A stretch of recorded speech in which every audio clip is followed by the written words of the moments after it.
The apartment looked ordinary. It sat in a quiet neighborhood in Kirkwood, Missouri, blending into the rows of nearby buildings. Neighbors walked their dogs. Children rode bicycles. Cars came and went, without drawing attention. There was nothing about the outside of the building that suggested one of America's most searched-for missing children was living inside. For more than 4 years, the nation had searched for Shawn Hornbeck. Thousands of volunteers had combed forests and fields. Law enforcement agencies had followed countless tips. His smiling school photograph appeared on television broadcasts, newspaper front pages, and missing child posters across the country.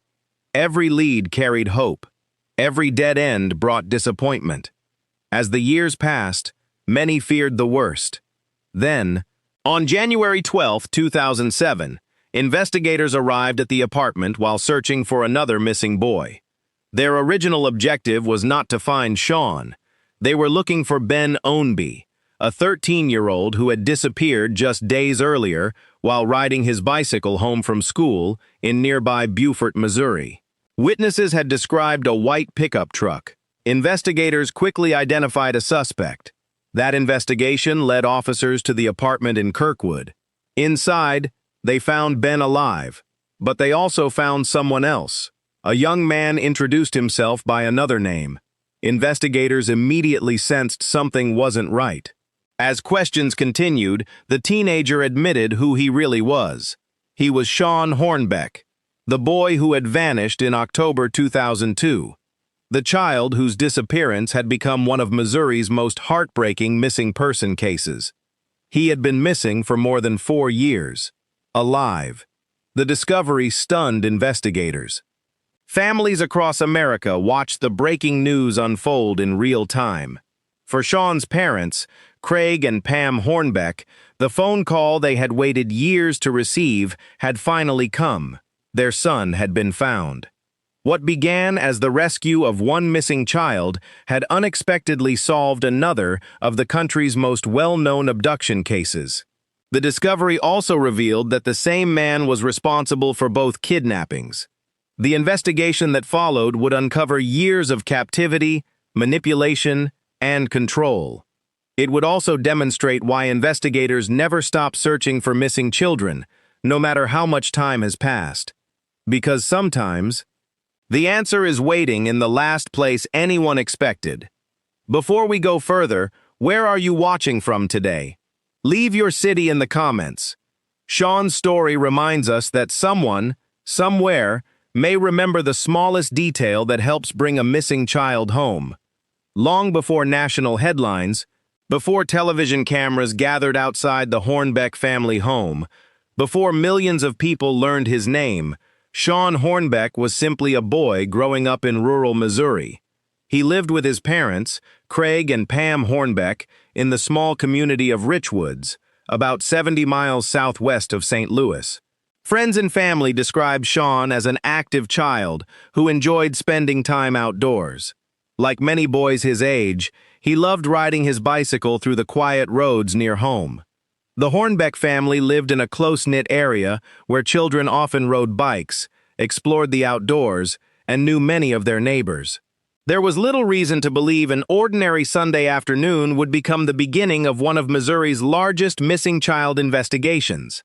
Shawn was 11 years old in October 2002. He attended school, spent time with friends, and looked forward to the same everyday routines most children take for granted. Nothing about that weekend suggested it would be different from any other. Years later, investigators would revisit nearly every detail of Shawn's life leading up to his disappearance.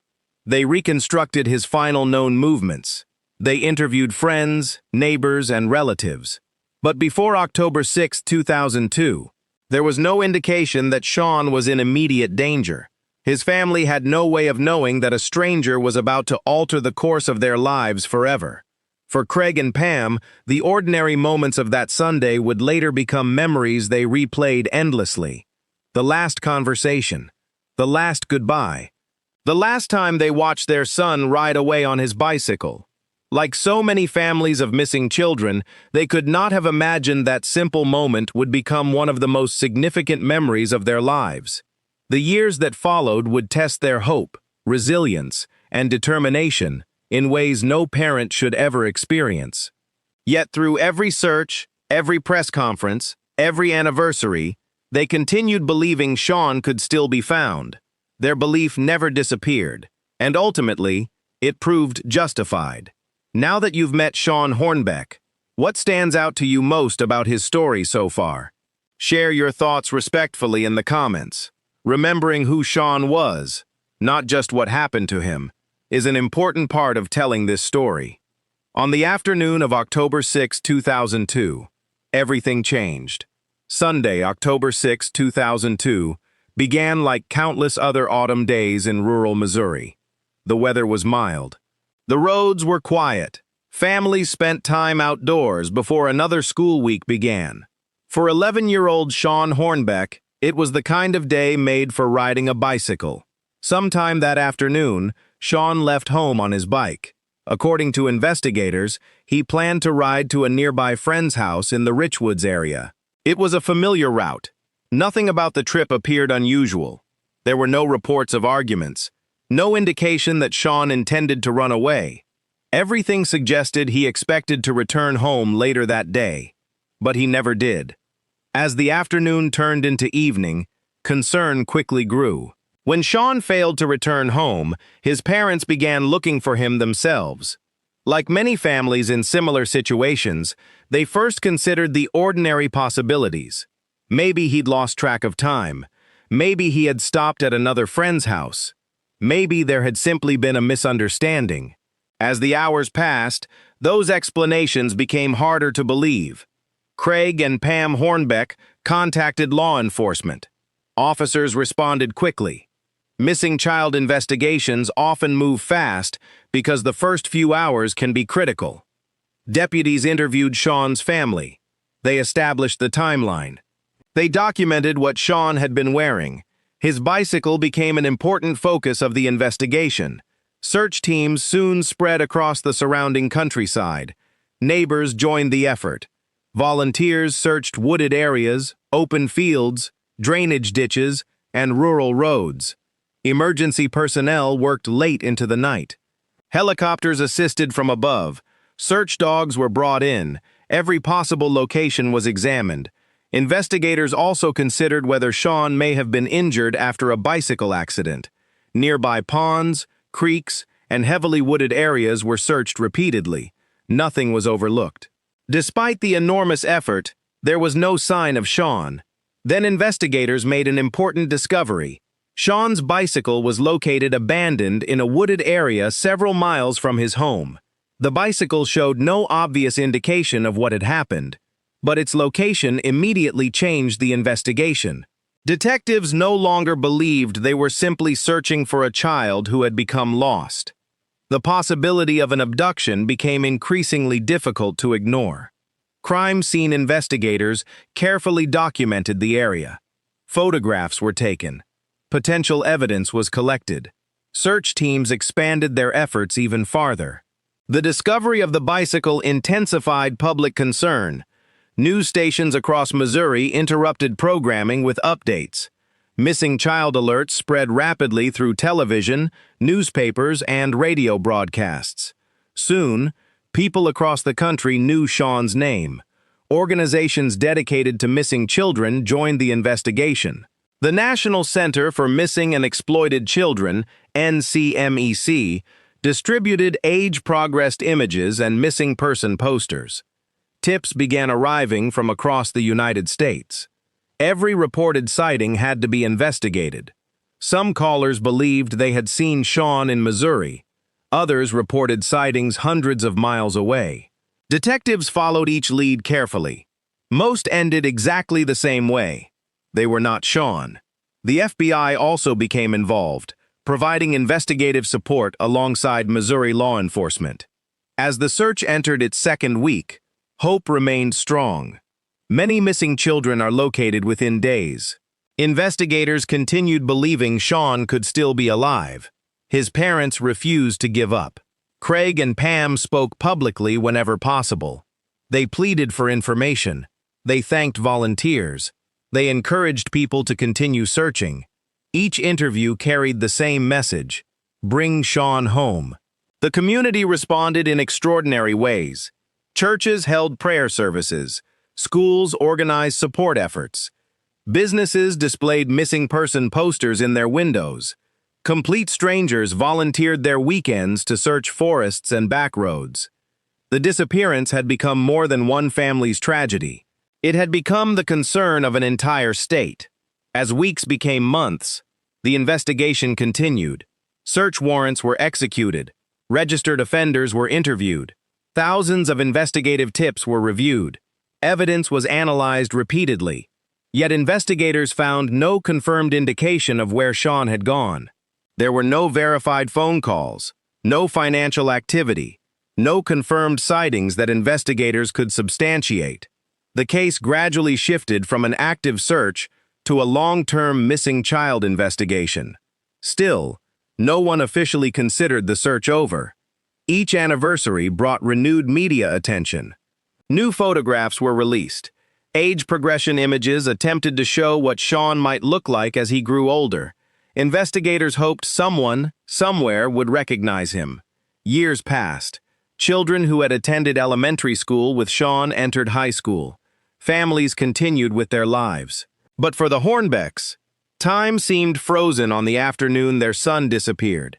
Every birthday passed without knowing whether Shawn was safe. Every holiday carried an empty place at the table. Every phone call brought both hope and fear, because they never knew whether it might finally bring answers. If you had lived in Missouri during those years and seen Shawn's missing person poster, do you think you would have recognized him if you passed him on the street years later? Let us know respectfully in the comments. Unknown to investigators, Shawn was alive, less than 2 hours away, living under the control of the man who had taken him. And in January 2007, another missing child would unknowingly lead police directly to him. As investigators searched forests, fields, and highways across Missouri, Shawn Hornbeck was no longer where anyone expected him to be. According to court records, the man responsible for his abduction was Michael Devlin, a pizza restaurant manager who lived in the St. Louis area. Investigators later determined that after kidnapping Shawn on October 6, 2002, Devlin transported him away from Richwoods and eventually kept him at locations under his control. For Shawn's family, there was no way to know he was still alive. Every day that passed brought new uncertainty. Meanwhile, the investigation remained active. The FBI continued assisting local law enforcement. Thousands of leads were reviewed over the years. Each reported sighting was carefully investigated.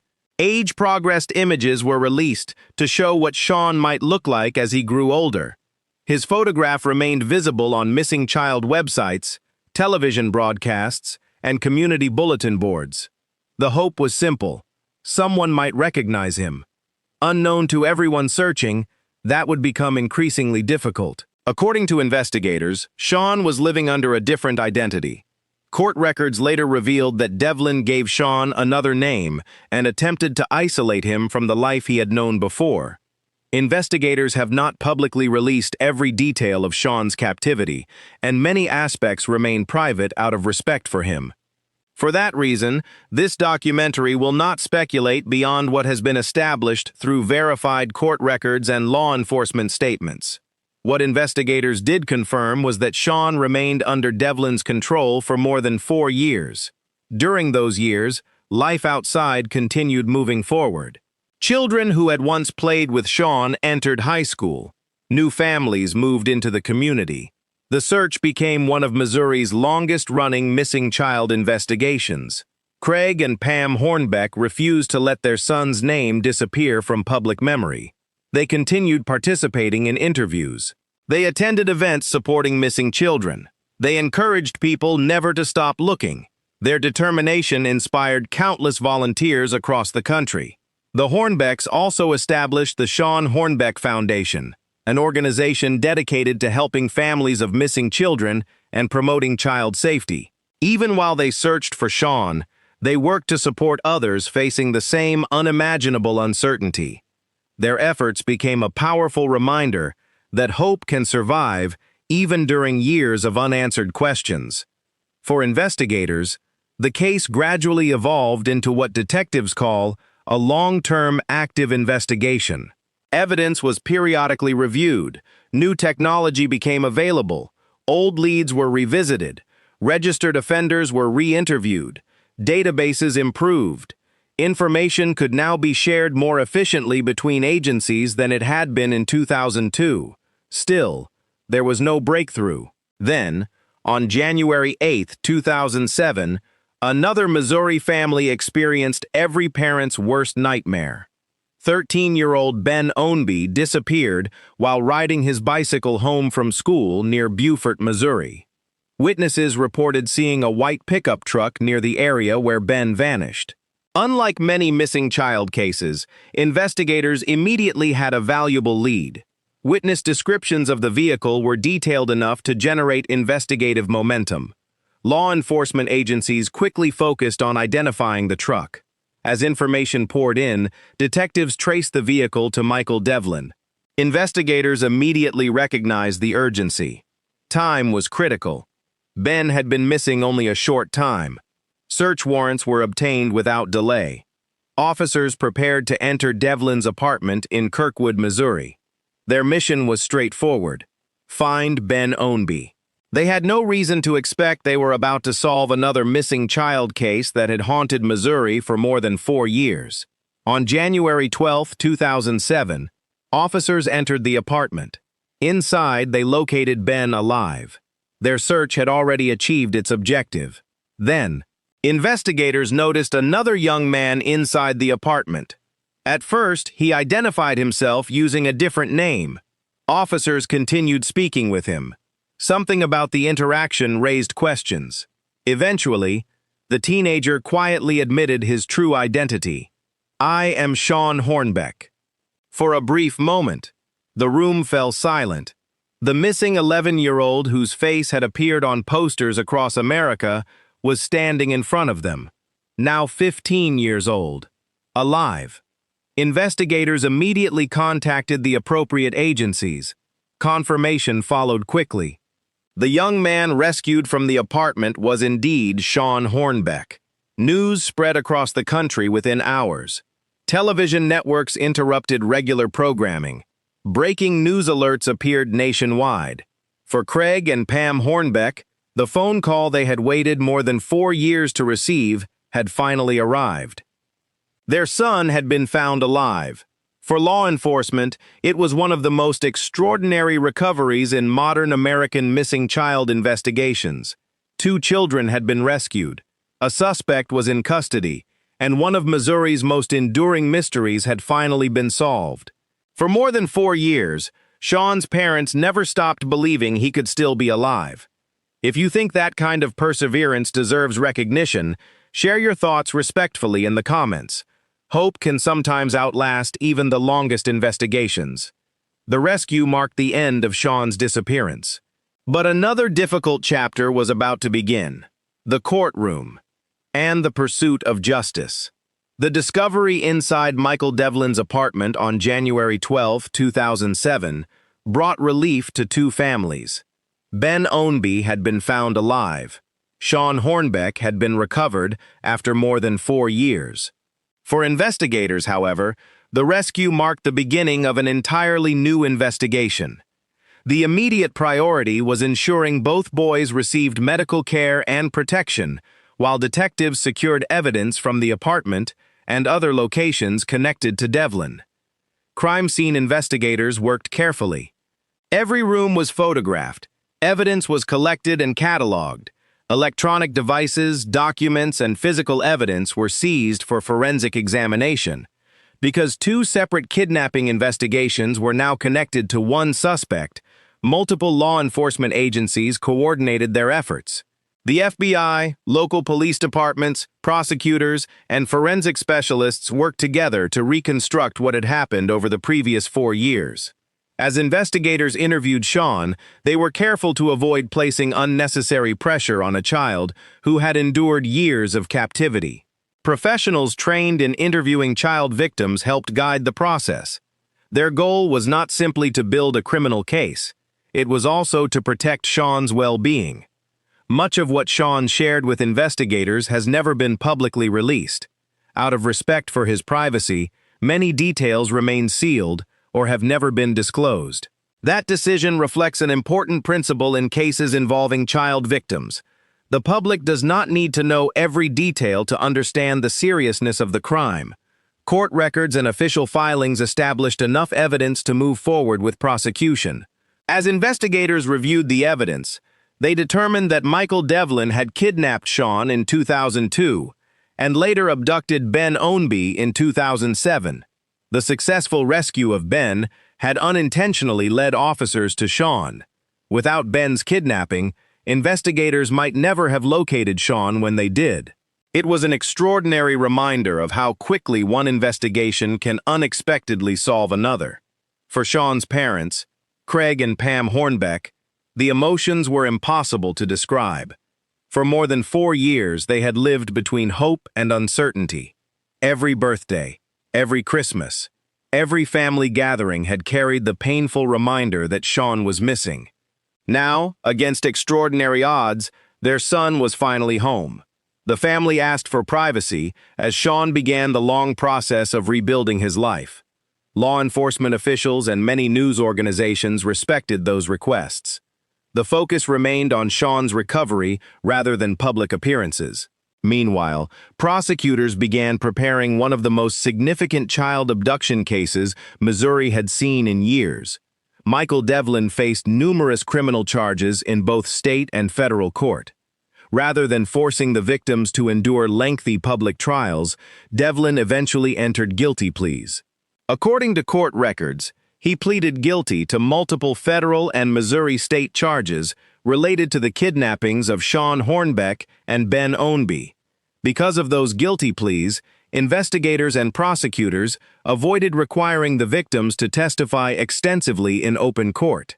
For many families, guilty pleas can provide an important measure of closure while reducing additional emotional trauma. During sentencing, the courts considered the seriousness of Devlin's crimes and the lasting impact on both victims and their families. Federal and state judges imposed multiple prison sentences. Combined, those sentences ensured that Michael Devlin would spend the remainder of his life in prison.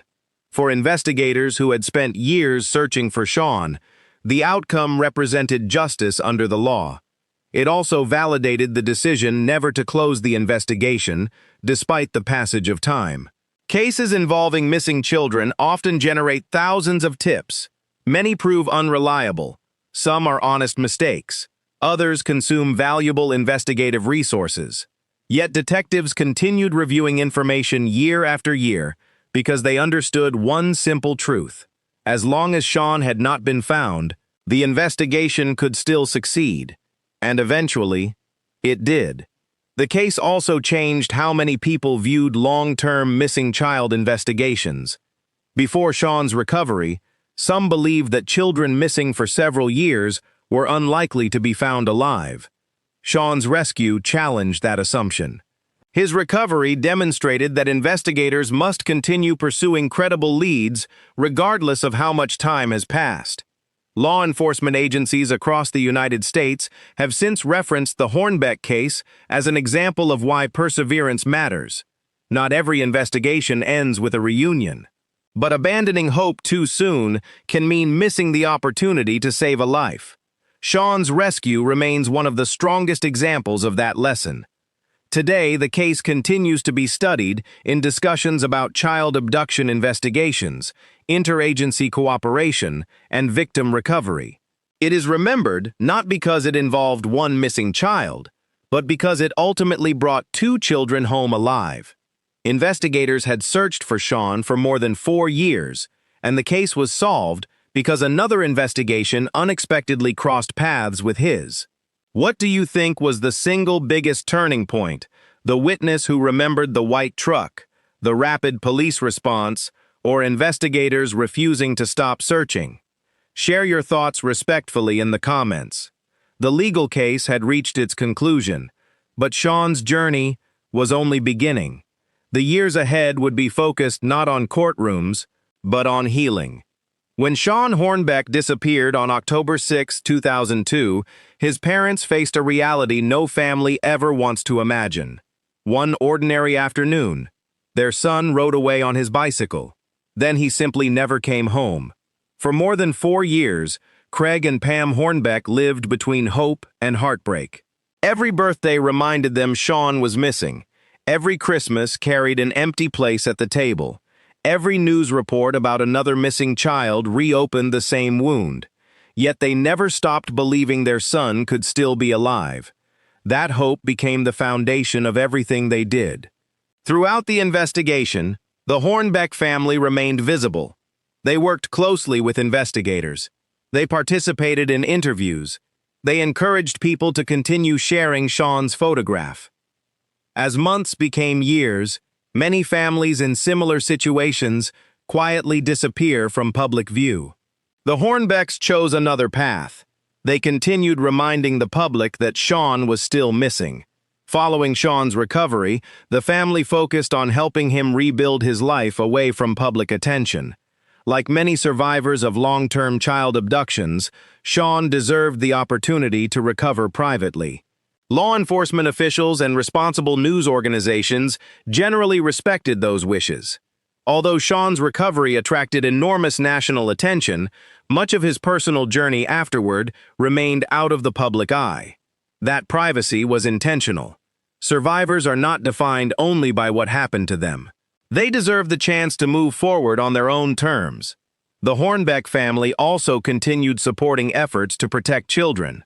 The Shawn Hornbeck Foundation, which had been established during Shawn's disappearance to assist families of missing children and promote child safety, continued its work after his recovery. Its mission reflected something remarkable. Even while facing unimaginable uncertainty, Shawn's family chose to help others experiencing similar tragedies. That legacy extended beyond one investigation. It became part of a broader effort to educate families, support missing child searches, and encourage child safety awareness. For investigators, Shawn's recovery permanently changed how many people viewed long-term missing child investigations. Before January 2007, there was a widespread belief that children missing for several years were unlikely to be found alive. Shawn's rescue challenged that assumption. His case demonstrated that time alone should never determine whether investigators continue searching. It also reinforced another critical lesson. The investigation that recovered Shawn began because another child, Ben Ownby, was reported missing immediately. Witnesses quickly came forward, and law enforcement responded rapidly. Every missing child investigation benefits from prompt reporting, careful witness interviews, and close cooperation between agencies. In Shawn's case, those elements came together at exactly the right moment. The rescue of one child unexpectedly led to another. That outcome remains one of the most extraordinary developments in modern American missing child investigations. Today, Shawn Hornbeck's case is studied by law enforcement agencies, child protection organizations, and investigators across the country. Not simply because he survived, but because his recovery demonstrates the value of persistence. Thousands of volunteer hours, thousands of investigative leads, countless interviews, years of determination. None of that work was wasted. When investigators finally found Shawn, every effort made since 2002 suddenly had meaning. His story also reminds us to remember the people behind every case. Shawn was never just a missing person poster. He was a son, a classmate, a child whose family never stopped searching. That is how every victim deserves to be remembered. At Echo of Evidence, every documentary is created with that same purpose. Not to sensationalize crime, not to chase shocking headlines, but to preserve the stories of victims and survivors through verified facts, careful research, and respect for the families whose lives were changed forever. Because behind every investigation, there is a person. Behind every missing child report, there is a family waiting for answers. And behind every cold case, there is always hope that someone, somewhere, may hold the final piece of the puzzle. If Shawn Hornbeck's story has reminded us of anything, it is this. Never assume time has erased the possibility of hope. Sometimes, the answer arrives years later. Sometimes, a family receives the phone call they never stopped praying for. And sometimes, a child finally comes home. If you found this documentary meaningful and appreciate carefully researched true crime stories built on verified evidence, consider subscribing to Echo of Evidence and sharing this video. Every share helps keep the stories of missing children alive and reminds us why every investigation matters. Thank you for watching. Until next time, stay curious, stay compassionate, and always follow the evidence.